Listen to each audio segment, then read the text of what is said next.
కాకుమాను శంకరుని 108వ వర్ధంతిని పట్టణంలో ఘనంగా నిర్వహించారు. విద్యార్థులకు స్కాలర్షిప్లతో పాటు పేదలకు అన్నదానం చేసి దుప్పట్లు పంపిణీ చేశారు. స్థానిక బోసురోడ్డులోని శ్రీ కాకుమాను శంకరుని ధర్మసత్రంలో గురువారం కాకుమాను శంకరుని 108వ వర్ధంతి సందర్భంగా పలు సేవా కార్యక్రమాలు నిర్వహించారు. పేదలకు అన్నదానం, వస్త్రదానం, విద్యాదానం వంటి కార్యక్రమాలు నిర్వహించారు.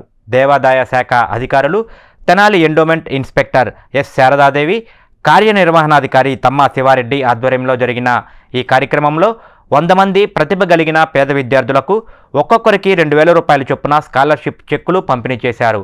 పేదలకు వస్త్రదానం, దుప్పట్లు పంపిణీ చేసి అన్నదాన కార్యక్రమం నిర్వహించారు. ఈ కార్యక్రమాన్ని వ్యవస్థాపక కుటుంబ సభ్యులు కాకుమాను శరత్ బాబు పర్యవేక్షించారు. ఈరోజు శ్రీ కాకుమాని శంకరుడి గారి 108వ వర్ధంతి సందర్భంగా పేదలకు అన్నదానము, దుప్పట్ల పంపిణీ మరియు 100 మందికి స్కాలర్షిప్ ఇవ్వటం జరుగుతుంది. మరియు 1898లో మా ముత్తాత గారు స్థాపించారు. తర్వాత వంశపారంగా వారసులు కృష్ణవేణమ్మ, కనకమ్మ, రామారావు గారు, ఇప్పుడు నేను ముది మనవండి.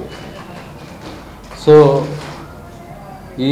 ఈ అదృష్టం నాకు కలిగినందుకు నేను చాలా సంతోషపడుతున్నాను.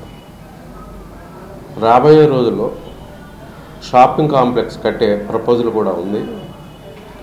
అది కూడా త్వరలో వర్క్ స్టార్ట్ చేయడం జరుగుతుంది. 108 అంటే 1888, 1898. Okay okay okay. నేను కొత్తగా వచ్చానండి ఇక్కడ ఈవోగా.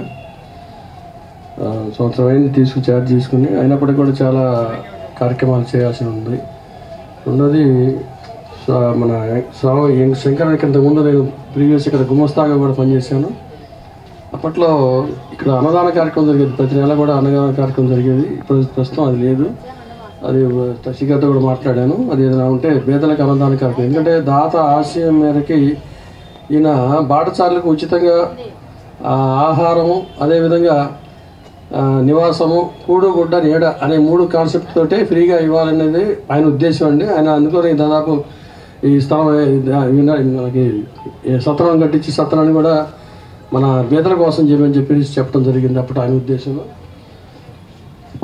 ఆయనకు దాత ఆశయం మేరకు నెరవేర్చాలని నేను సంకల్పం తీసుకోవడం జరిగింది. మన ట్రస్టీగారితో కూడా మాట్లాడి గతంలో ఏ విధంగా అయితే అప్పుడు గతం అంటే 1983లో వరదారెడ్డి గారి టైంలో ఈవోగా ఉన్నప్పుడు కార్యక్రమాలు బాగా జరిగాయంటే అప్పట్లో స్వచ్ఛందంగా పనిచేసేవాళ్ళు. ఇప్పుడు ఏది ఉండగానే పరిస్థితి ఇంకో రంగా ఉంది. అప్పుడు బాటసార్లు కూడా వచ్చి ఉండేవాళ్ళు, ఎక్కువ మంది వాసం ఉండేది ఇక్కడ సత్రం దగ్గర. చాలా ఇదిగా ఉండేదండి. అంటే ఇప్పుడున్న సిచ్యువేషన్, ఇప్పుడున్న పరిస్థితికి అప్పుడున్న పరిస్థితికి ఏదైనా ఆయన మహానుభావుడు ఆధ్యాత్మిక భావనతోటి ఆయన యొక్క పేదలకి సహకరించాలి. పేదలకి వచ్చేటువంటి బాటసార్లకి ఎక్కడి నుంచి వచ్చిన వాళ్ళందరూ కూడా ఇక్కడ అప్పట్లో విడుదల ఏర్పాటు చేసుకోవడానికి అవకాశం లేదు కాబట్టి సత్రాన్ని ఏర్పాటు చేసి ధర్మశాల కేంద్రము, అట్లాగే ఆహారము, తర్వాత ఉండేదానికి నివాసము, అలా ఉండే వస్త్రదానం అంటే వస్త్రాలు కూడా ఇచ్చేవాడు అప్పట్లో. ఇప్పుడైతే దుప్పట్ల కార్యక్రమం పెట్టాము కొన్ని దాని బదులు. అదే కానీ ఇట్లాంటి కాకుండా ఇంకా పేదలకు మనకు ఉపయోగపడే విధంగా సత్రం అభివృద్ధి చేయాలని మన శరత్ బాబు గారి వ్యవస్థాపక ధర్మకర్త గారిని కోరుతున్నాను. ఆ దిశగా ప్రయత్నం చేయాలని కోరుకుంటూ ఈ కార్యక్రమం 108వ వర్ధంతి సందర్భంగా మన మినిస్టర్ గారిని కూడా ఆహ్వానించడం జరిగింది. వారు క్యాబినెట్ కారణంగా ఈరోజు రాలేకపోయిన పరిస్థితుల కార్యక్రమం నిర్వర్తించమన్నారు. మా ఇన్స్పెక్టర్ గారు, దేవాదాయ శాఖ ఇన్స్పెక్టర్ శారద గారి ఆధ్వర్యంలో వారి కార్యక్రమం మేరకు నేను నిర్వర్తిస్తున్నానండి. మరి 600 మంది పేదలకి దుప్పట్ల పంపిణీ కార్యక్రమం, అలాగే 100 మందికి విద్యార్థులు, పేద విద్యార్థులు, ప్రతిభావంతులైనటువంటి విద్యార్థులకి 2000 రూపాయలు చొప్పున స్కాలర్షిప్ ఆనవాయితీగా ఇస్తున్నారు. 2 లక్షల రూపాయలు మన మున్సిపల్